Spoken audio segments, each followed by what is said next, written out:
ଆପଣମାନେ ଜାଣିଛନ୍ତି ଯଦି ମଣିଷର ପାଖରେ ଶାନ୍ତି ନାହିଁ, ଆନନ୍ଦ ନାହିଁ, ତାହେଲେ ସେ ମଣିଷ ନୁହେଁ। କାରଣ ଏ ମଣିଷ ଜନ୍ମ ହେଉଛି ଦୁର୍ଲଭ ଜନ୍ମ। এই ମଣିଷ ଜନ୍ମ ବହୁତ ତପସ୍ୟା ଫଳରେ, ସୁକର୍ମ ଫଳରେ ହିଁ ପରମାତ୍ମା ତାଙ୍କୁ ଦେଇଥାନ୍ତି ପ୍ରତ୍ୟେକ ମଣିଷ ଜନ୍ମ।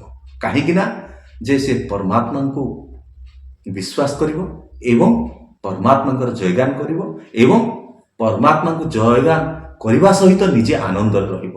କାରଣ ମଣିଷ ଯେତେବେଳେ ଆନନ୍ଦରେ ରହେ ସେତେବେଳେ ପରମାତ୍ମା ଆବିର୍ଭାବ ହୋଇଥାନ୍ତି ଏବଂ ପରମାତ୍ମା ବି ଆନନ୍ଦ ନେଇଥାନ୍ତି ଯେ ପ୍ରତ୍ୟେକ ସମୟରେ ହିଁ ଯେ ମଣିଷକୁ ସେ ଯେହେତୁ ସୃଷ୍ଟି କରିଛନ୍ତି ଆନନ୍ଦ ଦେଖି ହିଁ ପରମାତ୍ମା ଆନନ୍ଦିତ ହେଇଥାନ୍ତି। ଯେହେତୁ ପରମାତ୍ମା ଆପଣଙ୍କର ଜୀବନଦାତା ଅଟନ୍ତି, ବିନା ପରମାତ୍ମାଙ୍କର ଆପଣଙ୍କର ଜୀବନ ନାହିଁ। ତେଣୁ ଛୋଟ ଉଦାହରଣଟେ ଆପଣ ଅନୁଭବ କରିପାରିବେ, ଜାଣିପାରିବେ ଯେତେବେଳେ ଆପଣ ନିଶ୍ୱାସ ନେଉଛନ୍ତି ଫେର ନିଶ୍ୱାସକୁ ବି ଛାଡ଼ୁଛନ୍ତି, ନିଶ୍ୱାସ ନେଉଛନ୍ତି ଏବଂ ନିଶ୍ୱାସ ଛାଡ଼ୁଛନ୍ତି।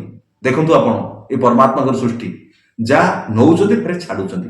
ଆପଣ ନିଶ୍ୱାସ ନେବେ ଏବଂ ଛାଡ଼ିବେ, ଯଦି ଏହା ବନ୍ଦ ହେଇଯିବ ତାହେଲେ ମଣିଷ ରହିବ, ତାହା ଜୀବନ ରହିବ ନାହିଁ।